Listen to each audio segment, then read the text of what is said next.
Hello guys, इस lesson में बात करेंगे यूनिट सेटअप के बारे में। दैट मीन्स कि हम 3ds मैक्स में कुछ भी बना रहे हैं वो एक्चुअली किस साइज़ का बन रहा है ये कैसे डिसाइड होगा या हम कैसे जानेंगे। सपोज़ हम बॉक्स बनाते हैं, आप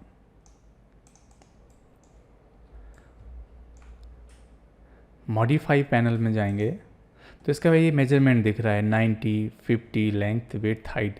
बट ये इंच है, है, फीट है, मैट्रिक यूनिट सिस्टम से बन रहा है या इम्पीरियल पे बन रहा है, तो ये सब कैसे डिसाइड होगा। सबसे पहले हम बात कर लेते हैं यूनिट कितने टाइप के होते हैं। यूनिट हमारे पास दो टाइप के हैं, matric system and imperial system.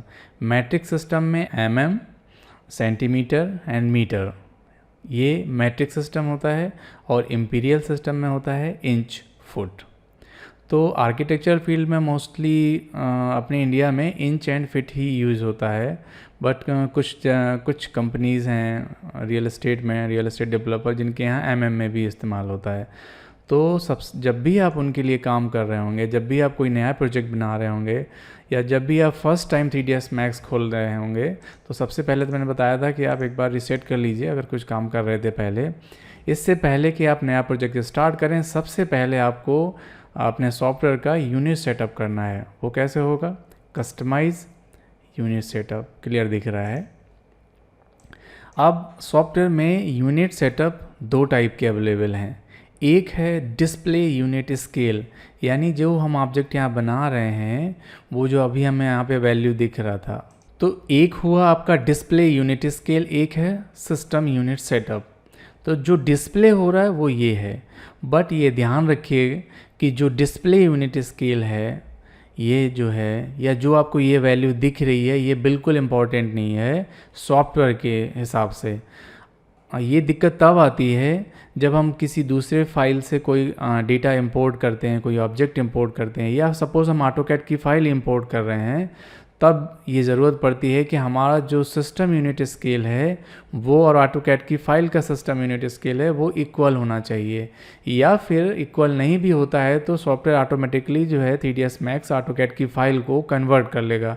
But आप कभी भी इस बात के लिए कंफ्यूज मत होइए कि जो डिस्प्ले यूनिट आपको यहाँ दिख रहा है वही सिस्टम यूनिट है, ऐसा नहीं है। अभी आपका यहाँ कुछ नहीं दिख रहा है ये किस यूनिट में है। अभी यहाँ पर देखिए जेनरिक यूनिट पे टिक लगा हुआ है, तो ये जेनरिक यूनिट स्टैंडर्ड यूनिट है, इसकी कोई अपनी वैल्यू नहीं होती है। ये सॉफ्टवेयर में एक तरह से देखा जाए तो अपना ही एनोनिमसली क्रिएटेड किया है।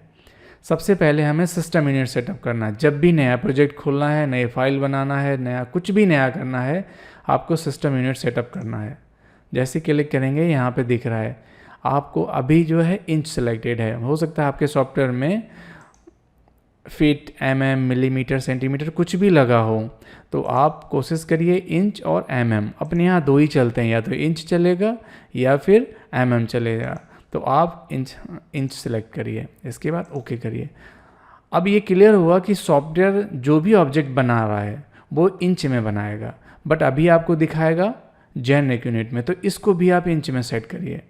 यूएस स्टैंडर्ड, अब देखिए यहाँ मैट्रिक है तो आप मैट्रिक में मिलीमीटर दिखाने लगा, और यूएस स्टैंडर्ड दैट मीन्स है इम्पीरियल में आपका ये दिखाएगा, तो आप डेसिमल इंचेस रखिए एंड ओके। देखिए ये हो गया, इंच का टिक लग गया। अब सपोज करो ये बॉक्स आपको बनाना है 5 बाई फुट, 5 बाई, और हाइट रखनी है 2 फुट, तो 5 foot means 60 inches and 60 inches, and 2 foot height रखनी है तो 24 इंचेस।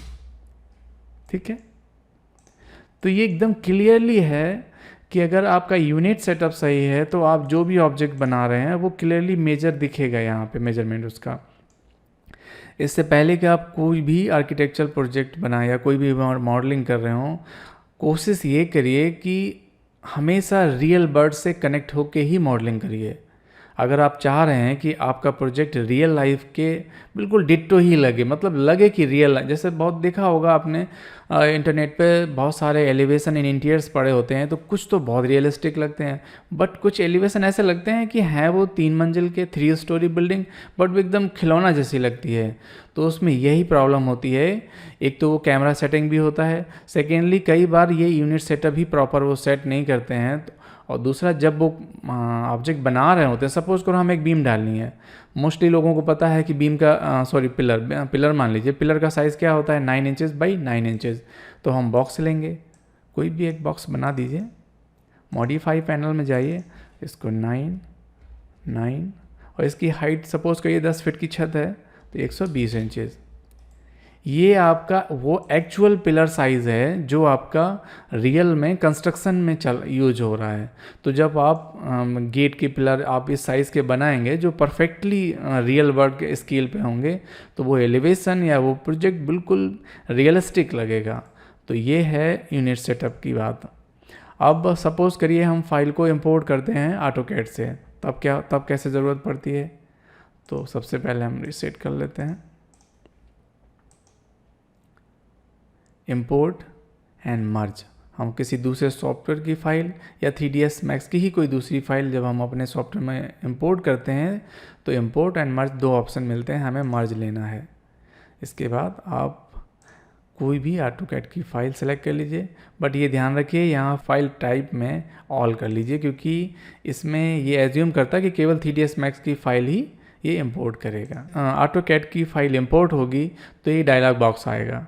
ये देखिए क्या पूछ रहा है, सबसे पहले इनकमिंग फाइल यूनिट, यानी हमने जो ऑटोकैड की फ़ाइल इंपोर्ट की है वो हमने इंच में ही बनाई है, तो ये उसका यूनिट दिखा रहा है। हो सकता है ये mm में बनी होती तो कोई दिक्कत नहीं, बट आपका ये टिक लगा होना चाहिए रीस्केल।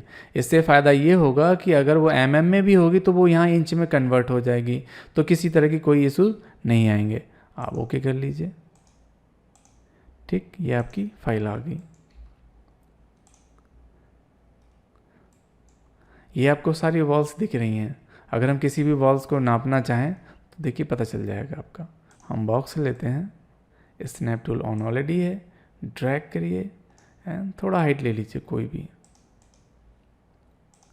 Modify panel. अब आप यहाँ देखिए 4.5 इंच, आपका जो ब्रिक का साइज़ अपने इंडिया में होता है वो 4.5 इंच का ही होता है। बेशक वो प्लास्टर हो के 5 इंच हो जाता है, बट जब हम ऑटोकैड की फ़ाइल बनाते हैं तो वो 4.5 इंच ही लेते हैं। तो ये है यूनिट सेटअप। अगर आप हर चीज़ प्रॉपर वे में रखते हैं तो आपका जो भी मॉडल, इसकी भी हाइट 132 इंच कर लेते हैं, देख रहे हैं।